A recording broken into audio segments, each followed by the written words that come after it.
Lonely rancher bought a deaf girl sold by her drunk father, then realized she heard. Texas, 1881. The late-season sun baked the dust into the wooden bones of the market town. Horses neighed, cattle bawled, and men barked over prices with whiskey breath and worn boots. The last livestock auction of autumn was winding down, but a crowd still lingered near a corral gate, where a bay mare stood trembling, ribs sharp under her hide, flanks striped with dried blood. Silas Kerrigan adjusted his hat against the glare, silent as ever. 35, a man shaped by land and silence, he rarely came to town unless it was for supplies or horses. He had spotted the mare earlier that morning and circled back now as bidding thinned. His boot heels thudded against packed clay as he approached. That was when he noticed her. A girl, no more than 19, stood just behind the corral, hair matted to her face, dress torn at the hem. Her bare feet were chalked with dust. She did not speak, did not cry. Her eyes wandered, unfocused, as if following something no one else could see. Standing beside her was a man with a bottle in one hand and a rope in the other. The rope tied, not to an animal, but to her wrist. "Got a dumb one here," the drunk hollered to no one in particular. "Came out of my first wife, I think. She don't talk, don't hear neither, but she cleans, cooks, don't sass. Cheap." A few men chuckled darkly. One spat on the ground. Silas turned away. He did not want this. He had come for a horse. But then he felt it. Not a voice, not a cry, just a glance. The girl was watching him. No desperation in her face, no pleading in her body. Just a look, clear, still, fixed on his face. And in that look was something he had not seen in a long time. Understanding. Or maybe a mirror of his own aloneness. The drunk stumbled closer. You got coin. Want the horse? She comes with it. I ain't dragging her back. Not worth the dust on her toes." Silas hesitated. The mare pawed at the ground, blowing froth through her nostrils. The girl's gaze did not move. He turned back, looked the drunk in the eye.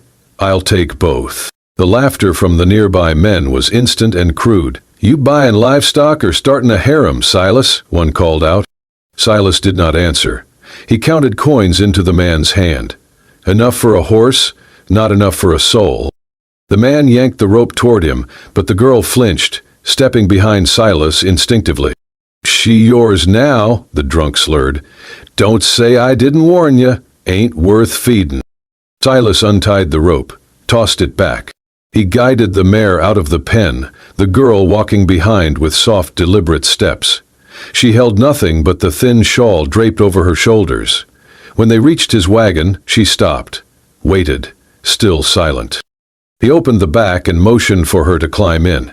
She did, folding herself into the corner like someone used to being invisible.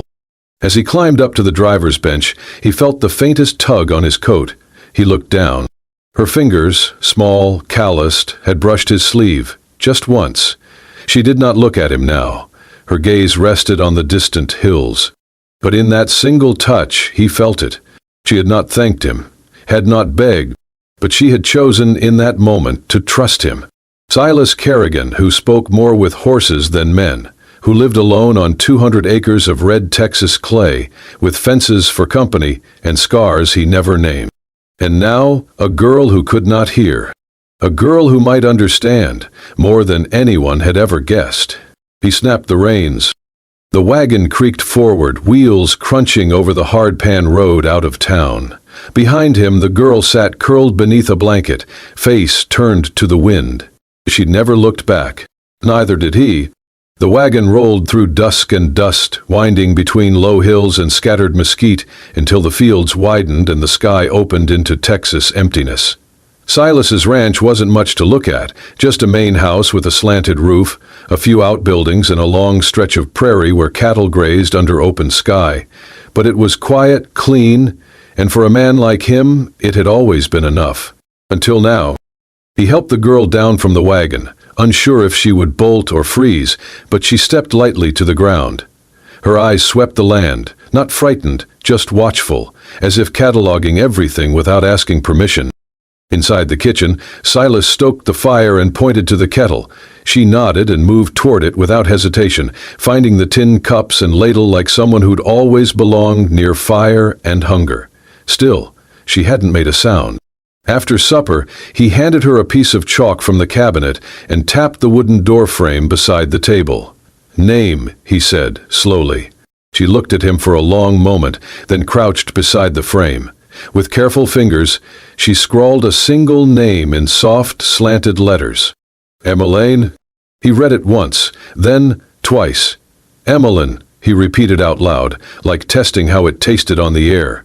She gave no smile, but she turned and walked away, into the darkened barn. The next morning, Silas found her in the stable, crouched beside the same beaten-down mare. The horse had barely eaten since the auction, its back legs swollen from old strain.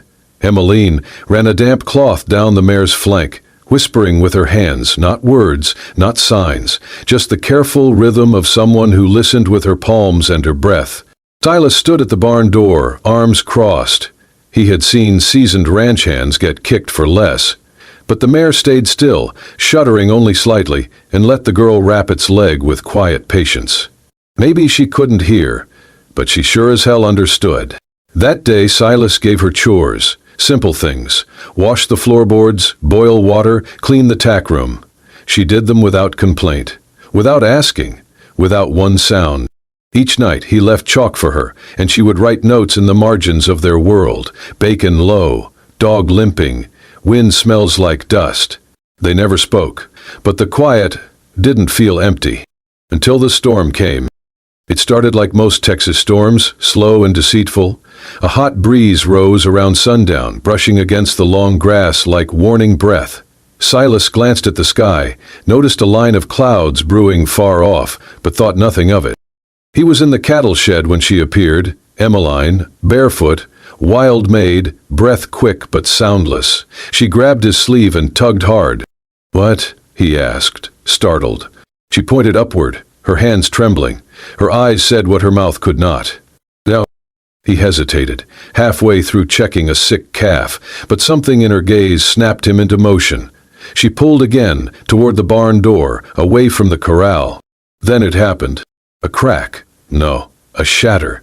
The world split in two as a bolt of lightning dropped from the heavens, striking the tree that loomed just behind the cattle shed. The blast shook the earth beneath them. Sparks flew. The tree burst into flame and collapsed with a moan that sounded like the sky weeping. Silas stumbled back. The calves bleated in terror. Smoke curled into the sky. He looked at her. Emmeline stood frozen just outside the doorway, her face lit by the flickering fire, eyes steady, chest rising fast. She had known. Not guessed, not sensed after the wind rose. She had known. Before thunder. Before the air changed. Silas walked toward her, slow, still half in shock. "How did you—" But she only looked at him. Silent. Certain. That night, after the fire was doused and the animals calmed, he sat beside her at the kitchen table. No chalk this time. No words. Just a man with his hands on the wood and a girl who could not speak. And yet, somehow, she had heard something no one else could. Not thunder, not wind, but the warning inside the world. Silas realized, for the first time in years, he wasn't alone. He looked at her hands, folded in her lap. "Emmeline," he said again. She lifted her eyes to meet his. Silence answered, and it was enough. Since the storm, Silas had started to pay more attention, not with suspicion, but with the quiet curiosity of a man who had lived too long in silence, and now found himself staring at something he could not explain, and maybe did not want to. Emmeline never spoke. She never signed, never wrote much more than her name. She had no books, no formal learning, no words. And yet, there were days when it seemed like she understood more than anyone he had ever known.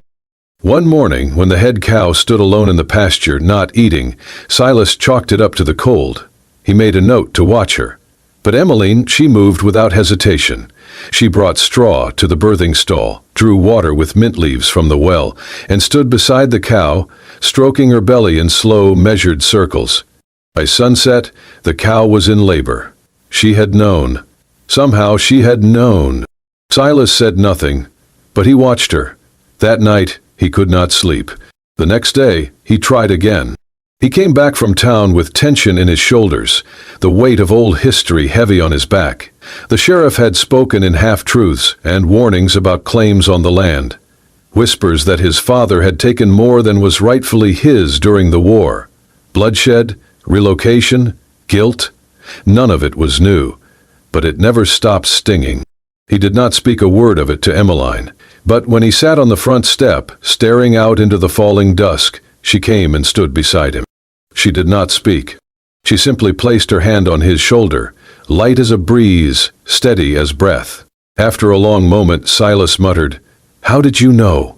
That I feel shame over this land, shame about what my father did to keep it."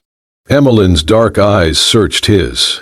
Then, slowly, she lifted her hand and placed it on his chest, right over his heart.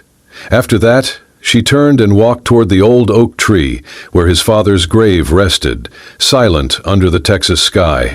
She had never read the stone, never asked questions, and yet she knew.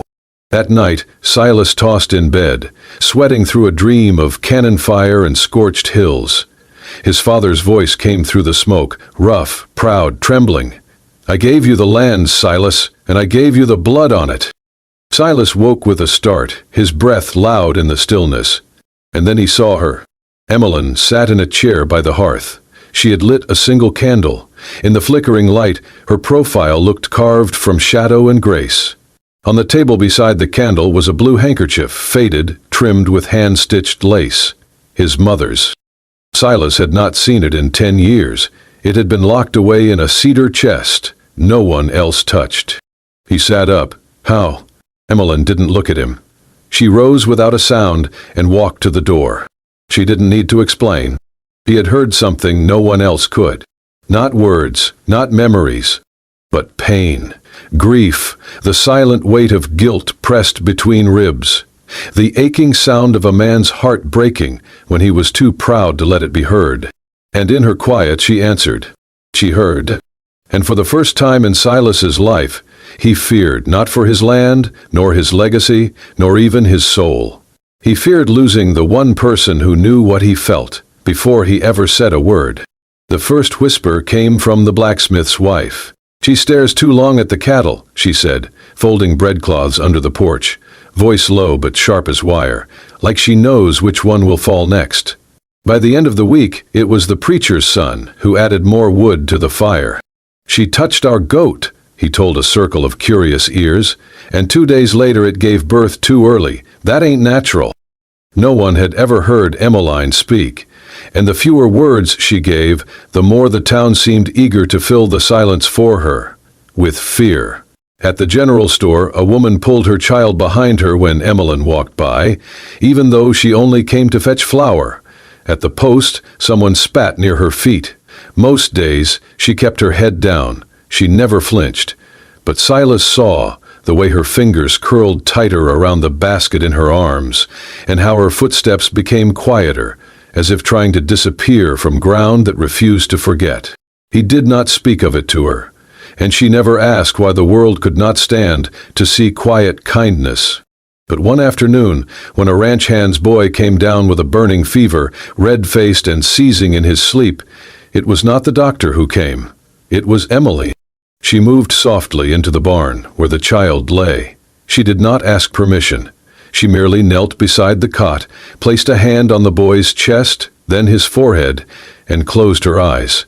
When she opened them again, she walked outside, cut 3 types of herbs from Silas's drying wall, lavender, feverfew, and rabbit tobacco, and returned with a hot cloth. The boy drank the steeped leaves in silence. By sunrise he was sitting up, hungry again. His mother wept, held Emmeline's hand with trembling thanks. But the next day she could be heard whispering at the well. She did not ask what the boy's symptoms were.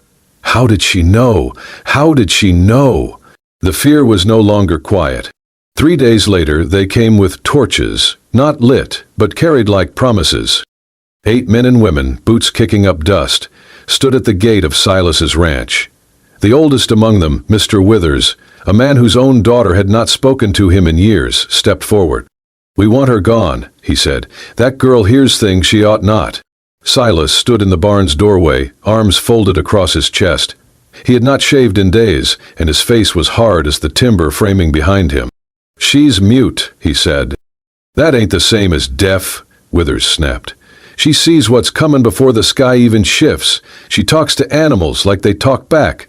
A steer of mine dropped dead last week and she was the only one who touched it. You think she cursed it? I think she's cursed, period." A murmur rippled through the crowd. Inside the house, Emmeline stood behind the curtain. She had heard the gravel shift under their boots. She had seen their faces, twisted not with hate, but something worse. Certainty. She moved to open the door, but Silas held up a hand. He stepped forward, boots sinking slightly in the thawing mud, and faced them squarely. "She saved a child's life. Maybe she's the one who gave him the fever in the first place," a woman spat. Silas didn't raise his voice. He didn't have to. "She is the only person I know who listens," he said. "Not with ears, with her hands, with her breath, with her whole damn soul." The crowd stilled. "I have lived 35 years, he continued, voice low but unshaking, "and I can count on one hand the number of people who truly heard me. Not just my words, but my silences, my regrets, my grief." And she did, without saying a single thing. He turned slightly, his eyes sweeping over them. "You want to run someone off for being different, for seeing the world you're too afraid to face? Fine, but you'll have to go through me." Withers opened his mouth, then closed it. No one moved. Then, slowly, the crowd dispersed, torches unused, boots heavy. That night, the ranch was silent, except for the wind. Inside, Emmeline placed a pot of warm cider on the fire, then moved beside Silas at the table. She did not sign, did not write, did not even look at him. But after a moment, she reached out, rested her fingers on his hand. It was not thanks, it was recognition. He turned his palm upward, curled his fingers gently around hers. And together, in the stillness, they listened. To the crackle of the wood, the hush of the night, and the bond growing between two souls that never needed words to speak. The first snowfall of December came quiet and slow, like someone laying down a blanket over all that had burned or broken. Emmeline stood by the window of the log kitchen, her fingers threading a needle through scraps of old fabric, leather patches, wool cuffs, the lining from an old coat Silas no longer wore. She was making a cloak, not for herself, but for him. She did not need to hear the wind to know the cold was coming. Silas watched her from the barn door. She moved with purpose, every motion deliberate. She had no words, but in the weeks since the townsfolk had turned away and he had chosen to keep her there, his world had found rhythm again. She brewed coffee every morning before the sky turned gray. She lined the chicken coop with pine needles. She brushed the horses in slow circles and trained the yearlings using gestures no cowboy had ever thought to try. He had never seen animals respond that way to someone. She would stand still, just long enough for a skittish foal to inch closer. Then she'd raise a single hand, slow and open, and wait. And somehow, always, they listened. The silence around the ranch no longer felt like loneliness. It felt like listening. One late afternoon, Silas rode out toward the ridge, checking the fences before the storm they both knew was coming. The light had just begun to dim when his horse startled. A loose rock, maybe, or a scent on the wind, and reared. He was thrown hard, landing shoulder first on frozen earth. The breath rushed from his chest. For a moment he could not feel anything but the throbbing pulse of pain where his arm struck a jutting root. He staggered to his feet, bleeding from the elbow. The sky was deepening fast. He wrapped a cloth around the wound and tried to walk, but each step sent sharp pain through his ribs. When he stumbled into the yard, the last light had faded. Emmeline burst from the cabin before he could knock. She had felt it, or perhaps she had just known, one of those strange, uncanny instincts of hers that no one could explain. She helped him inside, sat him down by the hearth, and peeled the cloth from his wound with gentle fingers. Her brow furrowed as she worked. She brought water, cleaned the gash, and pressed a poultice of yarrow and pine sap against it. He watched her, You always know, he whispered. She met his eyes. Then, without warning, she lifted his hand to her face, then pressed her lips, soft, warm, against the edge of the wound. Silas stilled. The fire cracked, and the room seemed to hold its breath. Emmeline did not speak. She did not smile, but something passed between them, like a door opening in the quiet. Later, as the storm rolled in and snow dusted the window panes, Silas sat across from her at the table. He had taken a piece of paper from his desk drawer and written, slowly, carefully, each letter shaped with meaning that could not be spoken aloud. He turned it to face her. "I want to hear your heart," it read, "if you'll let me listen with mine." She looked at the words for a long time. Then her fingers reached out and touched them, one by one, as if to feel the truth inside the ink. When she finally raised her eyes, they were wet, but not from sorrow. She reached across the table and touched his chest, just once, just enough. And then, for the first time since she had entered his life, she smiled. Not a polite smile, not one of fear or thanks, but a smile like sunrise, like something breaking free after being held in too long. Outside, the wind howled. But inside that cabin, a silence deeper than words had found its voice. And it was warm, and it was real. The days softened. Winter still gripped the ridges, but between storms, life returned slowly. So did something else.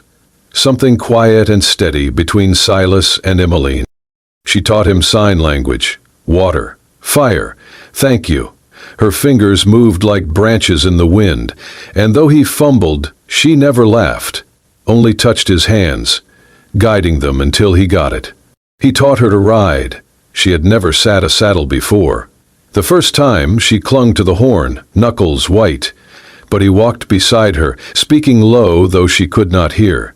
She moved with the horse, anyway, sensing its rhythm through her bones. They built a small room off the cabin, part shelter, part refuge. There they shared meals and silence by the fire.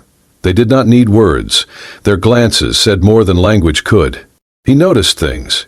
She smiled when birds gathered at dusk. She flinched at sudden pops in the fire. She always knew a storm before it came. One night, he spelled a sentence in shaky signs. "You make this place full." She stared, then touched her fingers to his lips. Not a kiss, just a thank you, a way of saying, "I hear you too." Then came the storm. Silas had fallen asleep by the fire after repairing fences all day. The sky had been calm, no warning. The lantern flickered low. He woke to her hand on his shoulder. "Emmeline." She pulled his coat and pointed toward the barn. Outside, the wind had shifted. Clouds raced past the moon. The air felt wrong, electric. In the barn, the horses thrashed. Emmeline moved through them like wind, touching each flank, calm and certain. A loud creak overhead. Silas looked up. A beam cracked. "We need to move them," he shouted. But she was already leading the mare out, signing fast. "Roof will fall. Now!" Together, they moved the horses to the shelter near the house.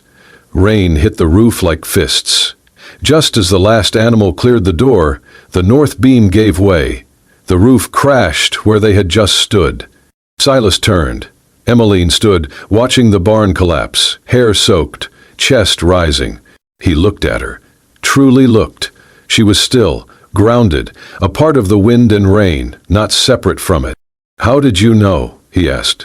She touched her chest, then pointed to the sky. He understood. She felt it. Later, in the cabin, he handed her a blanket and sat beside her. He took her hand and spelled, "You belong to this land." She smiled, then placed his hand on her chest, over her heart. And for the first time he felt her rhythm, quiet, steady. She did not hear like others. She heard deeper. And Silas, in that moment, knew he had finally been heard too. The wind that once carried whispers now brought footsteps. Hesitant, then trusting. Something had shifted in the town beyond Silas's fences. Not loudly, not suddenly, but in silence, as most real change begins. The first was Tom Weaver, a ranch hand with a torn shoulder. The doctor was out east and no one else knew how to wrap a wound right. He arrived one gray morning, reins in one hand, the other arm limp. Silas spotted him from the porch. "What do you want, Tom?" Tom nodded past him to where Emmeline was kneeling by her herb patch. "Heard she fixes things, quiet-like." Silas gave a slow nod. "She does." Emmeline came. Without a word, she examined the arm, her hand steady, her brow creased in thought. She moved as if listening, not to words, but to something deeper. When she pressed the right spot, Tom winced, then sighed. 2 days later, a widow came. She had not slept in weeks. Emmeline sat with her at dusk, hands gently resting on her shoulders until the shaking stopped. The next morning, the woman returned with a pie and a hand-knit scarf. "For the girl," she said, "the one who hears more than we do." That winter passed with fewer raised voices, fewer names spat in fear. Silas and Emmeline lived as before, quietly, but now passing townsfolk tipped their hats. Some left preserves by the gate.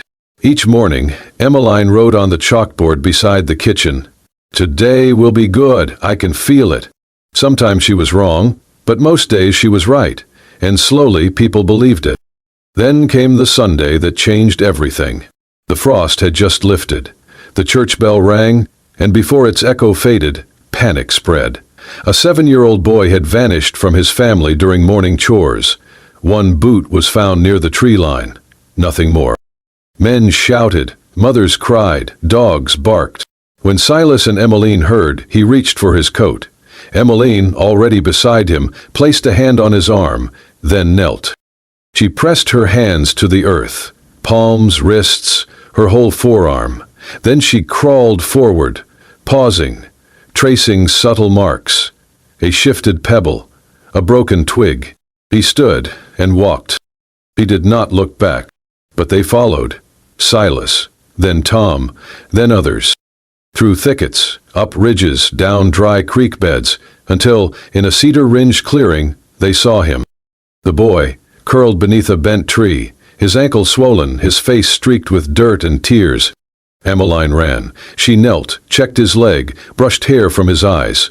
Then she looked up at Silas. Not proud, not triumphant, just relieved. When the boy was safe and the story retold, no one called her strange. They called her what she truly was, the girl who hears with her heart. The wind moved slow that evening, brushing gently over the tall grass like it remembered every name that had ever been whispered on this land. Years had passed. The ranch still stood, weathered, wiser, wrapped in the steady rhythm of a life not hurried. Silas walked a little slower now, and Emmeline's hair had grown long and silver thread, but neither of them kept track of years and numbers.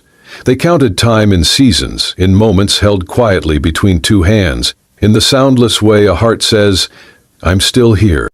The children came most mornings. From the town, from the edge of the hills, from places where words were often thrown too fast or forgotten too easily. Here they found something else. They learned to listen, not with ears, but with their whole being. They sat with Emmeline in the garden as she taught them how to know the difference between fear and shyness in the twitch of a rabbit's nose. They stood beside her in the stable and watched her place a single hand on a horse's flank, calming it with nothing but her breath. She did not teach with rules. She taught with silence, and with the rare, precious way she smiled when they understood something without having to say it out loud. Silas built a wooden bench beneath the cottonwood tree behind the house. That's where they sat most evenings, he and Emmeline, shoulder to shoulder, watching the sun settle into the hills. On those evenings, neither spoke much. They didn't have to. He would pour 2 mugs of tea, still warm from the kettle, and she would take his hand, thumb tracing a slow rhythm across the back of it. Sometimes he would bring out an old harmonica and play a tune with no name, and she would close her eyes and sway, as if she could feel the song ripple through the dusk. Then one evening, as shadows stretched across the wheat field and a hush fell over the trees, Emmeline turned to him. She had learned a little speech over the years, not much, just enough to read lips and shape a few careful words. Most days she still preferred her hands, But this time she spoke with her voice, a voice not used to being heard, soft as a leaf falling in snow. "I do not need sound," she whispered, "only you." Silas blinked. For a long moment he said nothing. Then he nodded, gently. His throat tightened as he answered, "I hear you, always have." They stayed like that until the last light faded from the sky. The next morning, a new group of children arrived. Emmeline wrote a sentence in chalk across the wooden slate nailed beside the front door. She did it every morning, like a ritual. Today it read, "The day will be kind. I feel it." No one asked how she knew. They just believed her. And when the old folks in town talked about the girl who once could not speak or hear, they did not whisper the word witch anymore. They called her the one who listens with her heart. Some still shook their heads in doubt, but most just smiled or nodded or came by with a pie and stayed long enough to leave with something gentler in their chest. That winter, a boy got lost during a snowstorm. Emmeline knelt in the snow outside the barn, pressed her palms to the ground, and tilted her face to the wind. Then she stood, pointed west. Silas followed her for 3 miles through a grove of pine until they found the boy curled beneath a fallen log, alive, frightened, but safe. They never questioned her again after that. The final scene of the year found Silas and Emmeline walking together through the pasture. The sky was wide, brushed with amber and lilac. Their steps were slow, steady. A mare and her foal grazed nearby. The world was quiet, but never empty. They stopped at the top of the hill. Emmeline turned to him and, for the first time, laughed. Not a loud sound, but a ripple of air that shook her shoulders and lit her face like dawn. Silas smiled and kissed her temple. No one told their story. It didn't need to be told, because it was still happening. And sometimes the truest love is not the one shouted from rooftops, but the kind that walks beside you in silence every day and never asks to be anything more than real. If your heart has ever paused for a gaze that understood without words, if you believe that love does not need a voice to be heard, only a soul brave enough to feel, then the story of Silas and Emmeline was meant for you. Out on the quiet plains of the American West, where wind and silence speak in the same tongue, a lonely rancher and a girl the world called deaf discovered a language deeper than sound, a language of hands, of glances, of hearts that knew how to listen. Thank you for walking this journey with us.